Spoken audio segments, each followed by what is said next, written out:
Assalamualaikum warahmatullahi wabarakatuh. Waalaikumsalam warahmatullahi wabarakatuh. Selamat pagi anak-anak. Pagi, Bu. Apa kabar semuanya? Baik. Alhamdulillah baik. Alhamdulillah sehat ya semuanya ya. Oke, Ibu absen dulu ya. Hari ini siapa yang nggak masuk? Rizka, Bu. Kenapa dia? Sakit. Sakit, baik. Ada lagi kah? Nggak ada. Oke, kalau tidak ada kita lanjut berdoa dulu ya. Siapa ketua kelasnya? Saya, Bu. Ya, Endang Wenardi silakan dipimpin doanya. Berdoa. Mulai. Berdoa selesai. Oke. Kita sebelum masuk pada materi yang baru, kita mengulang sedikit dulu materi fikih minggu lalu ya. Siapa yang masih ingat kita minggu lalu ngebahas apa? Ada yang masih ingat nggak? Mana ini nggak ada suaranya? Lupa, Bu. Ya Allah, coba dibuka-buka lagi bukunya, diseringin baca lagi. Kemarin kita ngebahas tentang jual beli. Apa itu sih? Apa sih jual beli? Jual beli itu transaksi. Oke. Nah, hari ini kita akan masuk pada materi baru yaitu tentang puasa. Nah, puasa itu apa sih? Nih, puasa merupakan suatu ibadah yang dilakukan dengan menahan diri dari lapar, kemudian haus, dan perbuatan yang buruk, serta hal-hal yang membatalkan puasa. Nah, selanjutnya ada puasa itu terbagi menjadi dua. Nah, yang pertama ada puasa wajib, ada juga puasa sunnah. Nah, puasa wajib itu apa? Puasa bulan suci Ramadan. Ya, puasa bulan Ramadan. Puasa Ramadan itu adalah puasa wajib dilakukan, dilaksanakan atau dikerjakan. Kemudian ada yang namanya puasa sunnah. Nah, kalau puasa sunnah itu puasa apa aja contohnya? Senin sama Kamis, Bu. Ya, Senin Kamis. Terus puasa apa lagi? Puasa Zulhijjah, Bu. Iya, puasa Zulhijjah. Nah, banyak puasa sunnah yang bisa kita lakukan ya. Selanjutnya di sini ada firman Allah dalam surat Al-Baqarah ayat 183 yang bunyinya adalah A'udzubillahi minasyaitonirrajim. Bismillahirrahmanirrahim. Ya ayyuhalladzina amanu kutiba alaikumusiyam kama kutiba 'alal ladzina min qablikum la'allakum tattaqun.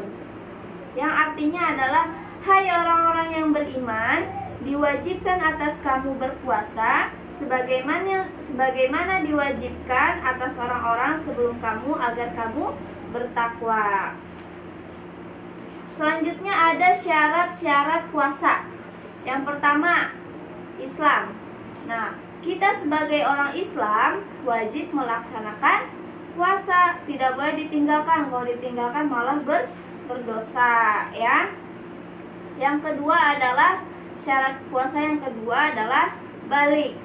Barang siapa laki-laki dan perempuan yang sudah balik, berarti dia wajib berpuasa. Jangan ditinggalkan. Kalau ditinggalkan dia juga sudah mendapat dosa ya. Nah, selanjutnya yang ketiga adalah mempunyai akal sehat. Ketika dia memiliki akal sehat, berarti dia wajib puasa. Ya, syarat puasa itu memiliki akal sehat. Dia tidak gila, dia sehat akalnya, normal, itu harus berpuasa ya. Kemudian sehat jasmani dan rohani, tidak sakit misalnya. Kalau misalnya sakit boleh tidak berpuasa asalkan beneran sakit, nggak bohong-bohongan ya, Nabil. Jangan pura-pura sakit ya. Oke, selanjutnya yaitu rukun puasa. Nah, rukun puasa di sini ada dua. Yang pertama adalah niat. Nah, gimana sih niat puasa? Ada yang tahu? Ayo, udah kelas 10 masa nggak tahu niat puasa? Kita baca bareng-bareng ya. 1, 2, 3. nawaitu shauma ghadin an adai fardhi syahri ramadhana hadhihi sanati lillahi ta'ala.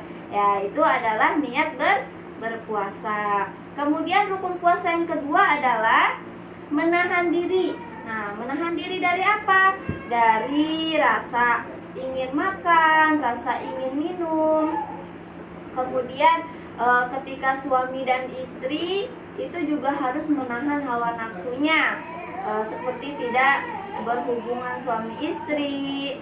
Nah, dari kapan kita harus menahan diri ini? Dari terbitnya matahari hingga terbenamnya matahari. Oke, nah sunnah puasa yang pertama adalah sahur.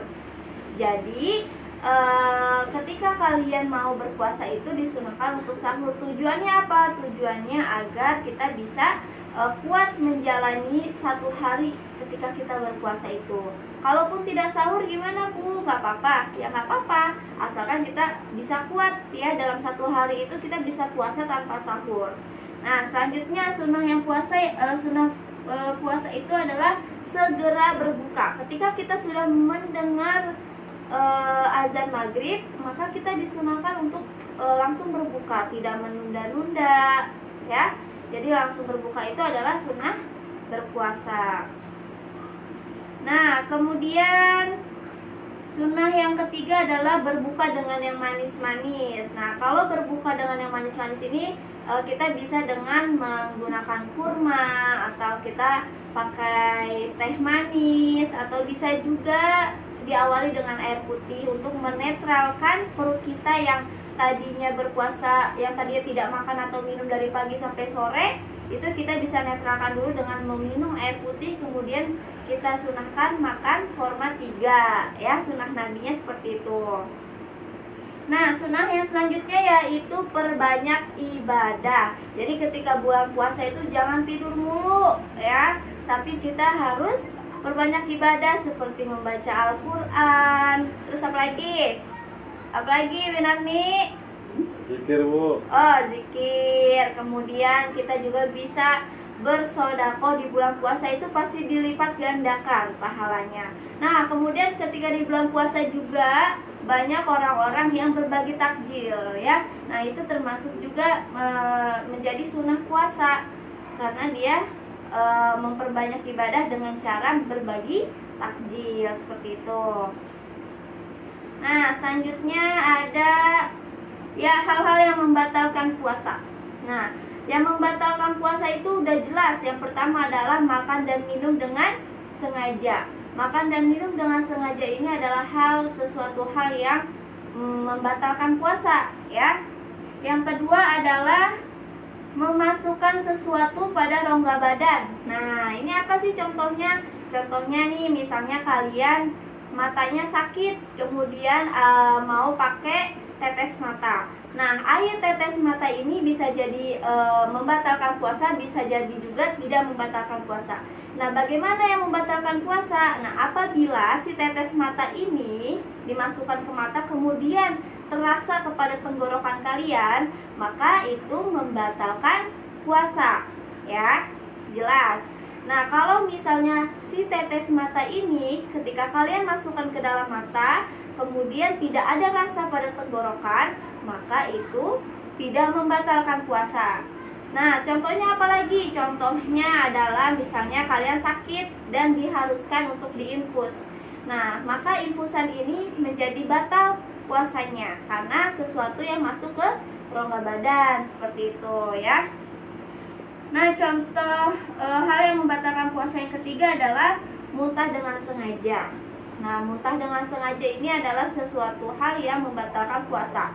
Apabila kalian muntah tidak disengaja, maka itu tidak membatalkan puasa ya, karena tidak sengaja. Misalnya dalam unsur sakit, kemudian kalian muntah tapi kalian ingin melanjutkan puasa, insya Allah itu tidak membatalkan puasa dan masih diterima oleh Allah ya. Kemudian yang membatalkan puasa selanjutnya adalah bersetubuhan. Nah, ini untuk yang suami dan istri. dia tahu nih bulan puasa, lagi puasa, kemudian dia bersetubuhan di siang hari, nah itu maka membatalkan puasanya. Selanjutnya adalah mengeluarkan air mani, ya ini jelas membatalkan puasa. Yang selanjutnya adalah keluar darah haid atau darah nifas. Nah ini bagi perempuan ya, apabila di siang hari mau pipis lagi puasa, tahu-tahu ada darah. Nah itu bisa jadi haid untuk yang belum melahirkan.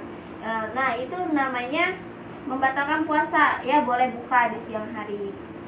Yang selanjutnya yang membatalkan puasa adalah gila atau murtad, yaitu berarti dia tidak punya akal sehat kan, jadi tidak perlu puasa atau itu batal puasanya.